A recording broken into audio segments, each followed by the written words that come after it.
শুধুমাত্র একটু ভালো থাকার জন্য ঘর থেকে বেরিয়ে যাওয়া সেই প্রবাসীগুলাই জানে বিদেশ কত সুখের। সত্যি ভাই, বিদেশ আমরা মনে করি যে অনেক সুখ শান্তি।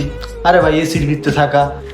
ভাই তোর এই বিদেশের লেগেছে যত পরিকল্পনা আছে না, সব পরিকল্পনা এয়ারপোর্টে যখন নামাই দিব না, তারপরে প্লেন আবার যখন উইরা যাইব, ওই প্লেনের লগে উইরা চলে যাইব বাংলাদেশে। ভাই স্বপ্ন, সব স্বপ্নই থাকবে। দেখবি গাধার মতো খাটতাছোস, না পাইতাছোস বাংলাদেশে, দাম কইব মাত্র গেছোস, ভালো মতো টাকা পয়সা পাঠাইতে পারছ না, 5-7 লাখ টাকা ঋণ করে পাঠাইছে, টাকা পয়সা পাঠা, আর তখন আপনার কাছে মনে হইব এই বিদেশ ত্যাগ করি।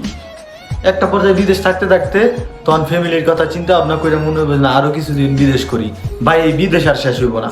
5 লাখ টাকার চাহিদা এক সময় 10 লাখ হইব, 10 লাখ থেকে 20 লাখ হইব।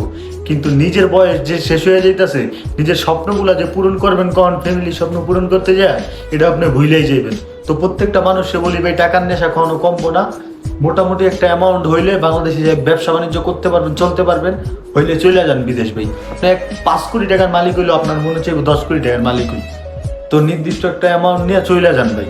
বিদেশ আর কতদিন থাকবেন? বিদেশ জীবনে সারা জীবন বিদেশ থেকে যদি ত্যাগ করে দেন, তাহলে কি করলেন নিজের লেগা? নিজের লেগে কিছুই করতে পারলেন না।